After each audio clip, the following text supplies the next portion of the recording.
আমার কাছে ছিল একটা পুরনো পার্স, দেখতেই পাচ্ছ রং চটে এই জায়গাটা কেমন হয়ে গেছে। তো এটা তো আর বাইরে নিয়ে যাওয়া যাবে না, তো তাই ভাবলাম এর উপরেই নতুন কিছু ট্রাই করা যাক। তো চলো শুরু করি। ফার্স্ট আমি এখানে নিয়েছিলাম হোয়াইট কালারের ফ্যাব্রিক, এটাকে ভালোভাবে মিক্স করে নিয়েছি। আর ব্রাশটা যেটা নিয়েছি ওটা ছিল 9 নাম্বার। তো হোয়াইট কালারের এই ফ্যাব্রিকটা দিয়ে প্রথমে একটা সাইড আমরা এভাবে পেন্ট করে নেব, দেন একটা সাইড শুকিয়ে যাওয়ার পর আমরা অপর দিকটায় ভালোভাবে রং করে নেব। তো দুদিকের রঙটাকে আমাদের ভালোভাবে শুকিয়ে নিতে হবে, তারপর আমরা এর মধ্যে অন্য কালার ফিল করব। তো এখানে আমার ব্যাগের রং পুরো শুকিয়ে গেছে, দেখতে পাচ্ছ তোমরা। এখানে আমি দেবো ভাবছি এই ব্রাউন কালারটা। তো আমার পছন্দ এই ব্রাউন কালারটা, এটাকে আমি ভালোভাবে মিক্স করে নিয়েছি। এটাতেও আমি সেম 9 নাম্বারের ব্রাশটা ইউজ করছি। আর আগেরটা যেমন হোয়াইট কালারটা আমরা প্রথমে এক কোট মেরে ভালোভাবে শুকিয়ে নিয়ে দেন অপর সাইডটা করেছিলাম, এটাতেও সেম একইভাবে আমরা একই প্রসেসে করব।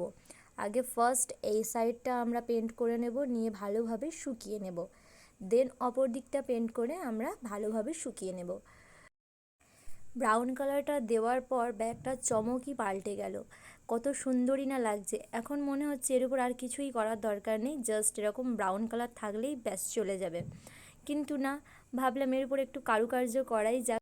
প্রথমে ভাবলাম এর মধ্যে জাস্ট সিম্পল কলকা ড্র করব।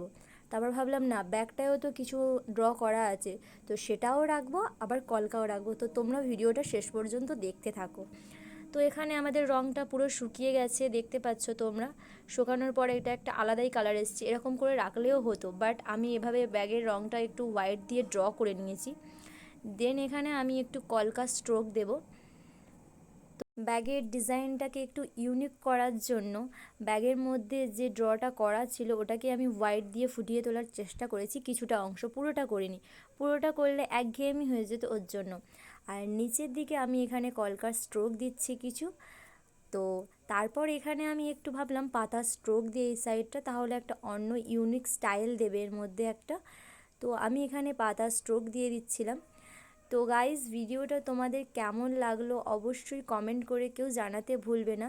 আর তোমরা যদি এরকম আরও নতুন নতুন ক্রাফটের জিনিস দেখতে চাও অবশ্যই কমেন্ট করে জানিও, আমি আরও নতুন নতুন ভিডিও তোমাদের সঙ্গে শেয়ার করব।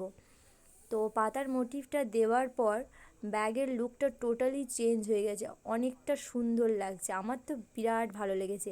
তোমাদের কেমন লেগেছে অবশ্যই কমেন্ট করে জানাতে কেউ ভুলবে না, যে পাতার স্ট্রোকটা দিয়ে ভালো লাগছে, বা এই হোয়াইট কালারের ডিজাইনটা করার পর ভালো লাগছে, নাকি শুধু ব্রাউন থাকলেই বেশি বেটার লাগতো। এই ফার্স্ট টাইম এরকম ব্যাগের উপর আমি কিছু ট্রাই করলাম। এখানে আমার ব্যাগ পুরো রেডি হয়ে গেছে, তোমরা দেখতেই পাচ্ছ ফাইনাল লুকটা। তো কেমন হয়েছে অবশ্যই কমেন্ট করে জানিও। আমার তো পার্সোনালি খুব ভালো লেগেছে, এবার এটা আমি বাইরে নিয়ে ইউজ করতে পারবো। তো এরকম আরও ভিডিও পাওয়ার জন্য আমার চ্যানেলটাকে সাবস্ক্রাইব করে দিও যারা ইউটিউব থেকে দেখছো, আর যারা ফেসবুক থেকে দেখছো আমার পেজটাকে ফলো করে দিও। তো ততক্ষণের জন্য টাটা, দেখা হচ্ছে পরের ভিডিওতে।